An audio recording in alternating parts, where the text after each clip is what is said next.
Your boss's boss might be an algorithm, but he may not know it yet. Let me explain.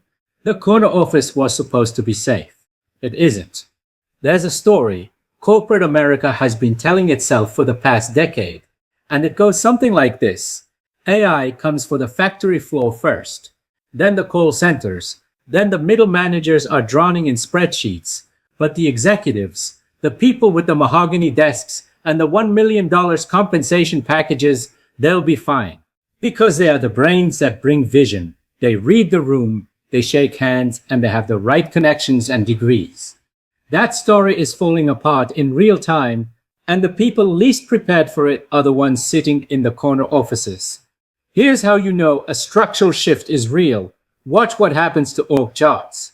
In 2025, only 26% of major organizations had a chief AI officer.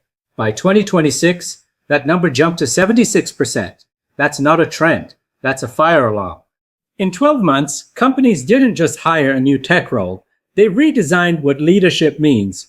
IBM surveyed 2,000 global CEOs for its 2026 CEO study and found something striking. Companies that rebuilt their C-suite around AI, not just adopted it as a tool, were scaling 10% more AI initiatives enterprise-wide than everyone else. That gap compounds.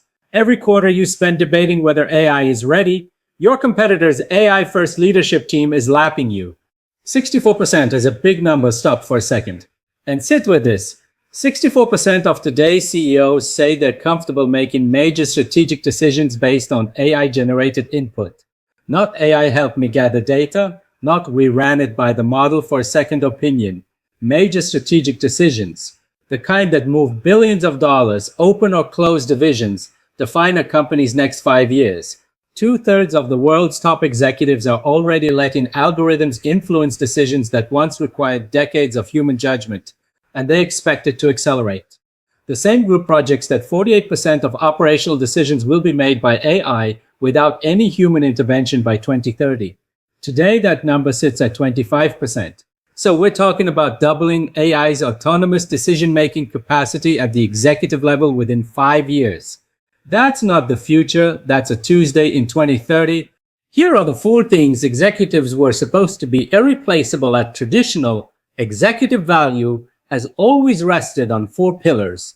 Let's talk honestly about what's happening to each one. Strategic vision.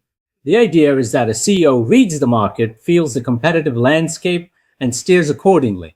Except now, Capgemini's 2026 research shows that 75% of chief strategy officers report noticeable improvements in foresight when using AI, compared to 56% of all executives overall. The CSO, running on gut instinct, is now competing against an AI-augmented counterpart that processes thousands of data signals simultaneously. Gut instinct doesn't win that fight. Decision-making under uncertainty. MIT Sloan's research puts it bluntly. The essential executive question is no longer whether AI will take over decision-making, but how human expertise and AI will complement each other to co-create better choices. The CEO who frames this as AI versus me has already lost. The one who asks, what do we make together, has a fighting chance. People's judgment, hiring, performance evaluation, talent allocation. AI is already embedded here at scale. MITIS research reports an AI success rate of 53% for managerial tasks such as planning, analysis, and writing. It's weaker on coordination and judgment, for now. But for now is doing a lot of work in that sentence. Stakeholder management. Even the soft stuff, the art of reading a board, crafting a message that lands, knowing what a major client really needs. AI is creeping in. Executives are already using AI to interpret stakeholder communications and optimize their responses. The line between AI assisting my communication and AI replacing my communication instincts is thinner than most executives want to admit. These are the industries where it's already happening. This isn't theoretical across sectors. Here's the ground truth by industry. In finance and banking, the most aggressive, the fastest, and the most explicit.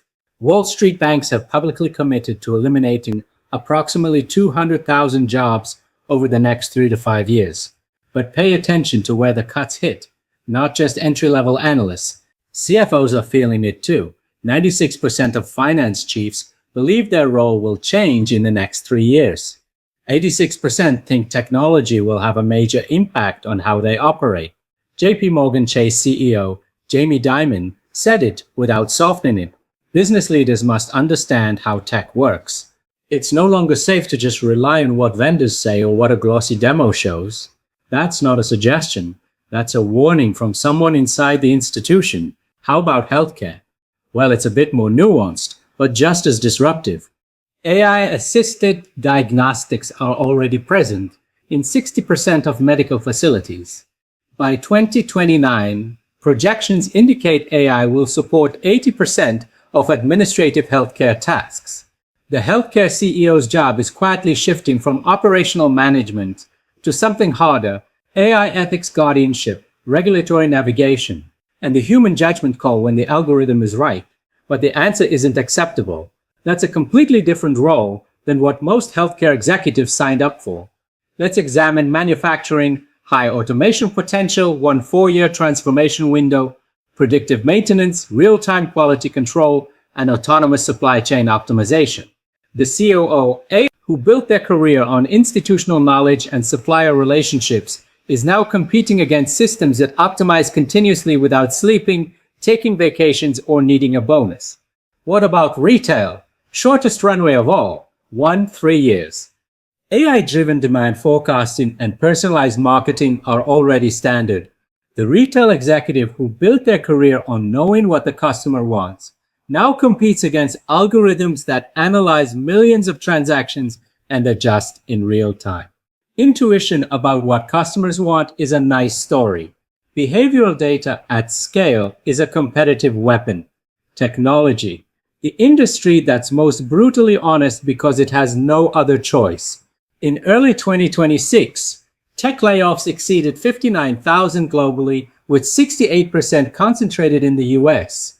But here's the detail that matters. These aren't pandemic-era correction layoffs. Companies are eliminating traditional roles while simultaneously posting AI positions at a rate 92% higher than before. The job isn't disappearing, it's being rebuilt from scratch. The executives who don't rebuild themselves alongside it are being shown the door. Here are the numbers that should be posted in every boardroom, but they are not. A few statistics that don't get nearly enough airtime. Only 33% of leaders can clearly articulate what they need from an AI system. Fewer than 2 in 5 feel confident doing it at all.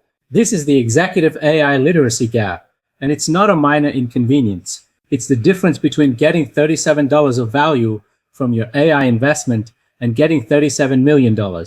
On that note, MIT's research found that fewer than 1 in 10 AI pilots make any real money, and only 5% create millions in value. This isn't because AI doesn't work. It's because the people deploying it don't know what they're doing. And that's a leadership failure, not a technology failure. And then there's this statistic: 54% of C-suite leaders admit to hiding their AI habits from their boards and peers, worried about reputational risk if something goes wrong.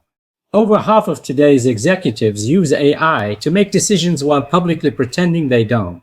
That cognitive dissonance alone tells you how unstable this moment is. So, based on what we discussed so far, what survives and what doesn't? Let's be honest about what AI genuinely can't do, at least not yet. It can't lead people through uncertainty with emotional credibility. It can't sit across from a grieving employee and know what to say. It can't make a moral judgment in a genuinely ambiguous situation where the data doesn't point clearly in any direction. It can't walk into a room that's about to explode and make it not explode. Data Snipper CEO Vidya Peters put it well: understanding internal growth issues is more of an art than a science. If it were a science, I would have a perfect dashboard for it. These human advantages are real, but here's the thing: they're necessary, not sufficient. The executive who leans entirely on emotional intelligence and ethical judgment while ignoring AI fluency will be outcompeted by the executive who has both. The soft skills save me argument only works if you're also fluent in the language of the systems reshaping your organization. What the survivors will look like, Based on what the research actually shows, the executive who makes it through this period isn't the most technically sophisticated. It's the one who does three things right. They treat AI fluency the same way they treat financial literacy. IBM found that 85% of respondents believe all functional leaders must become technology experts in their domain. You wouldn't hire a CFO who couldn't read a balance sheet. By 2030, you won't hire a CEO who can't read an AI output. They redesign processes before they automate them. MIT is unambiguous on this. AI adoption is a management problem, not a technology problem. Leaders who bolt AI onto broken processes get faster broken processes. Leaders who redesign first and automate second get genuine competitive advantage. They own the ethics seat at the table. 62% of consumers say they trust companies more when they see ethical AI practices. The CEO who positions themselves as the accountability anchor in an algorithmic organization isn't just doing the right thing, they're building a moat. Finally, here's where we land. The CEO role isn't going away, but the CEO of 2020, the one whose primary value was synthesizing information, making connections, and shepherding decisions through a hierarchy, that version is being obsoleted. The CEO of 2030 is something different, a wisdom orchestrator who provides the judgment, ethics, and human credibility that AI systems can't generate on their own. 92 million jobs could be displaced globally by 2030. 170 million new ones are expected to emerge. Net positive, on paper. But that math offers zero comfort to the executives whose current job description evaporates while they're busy managing quarterly earnings. The corner office isn't disappearing. The person sitting in it is simply going to look completely different from the person who sat there 5 years ago.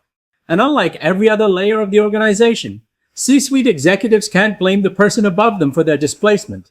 When AI reshapes the top floor, there's no one left to point at. The only real question is whether you're going to be the executive who helps design what comes next, or one of the case studies in someone else's article about what happened to the leaders who didn't.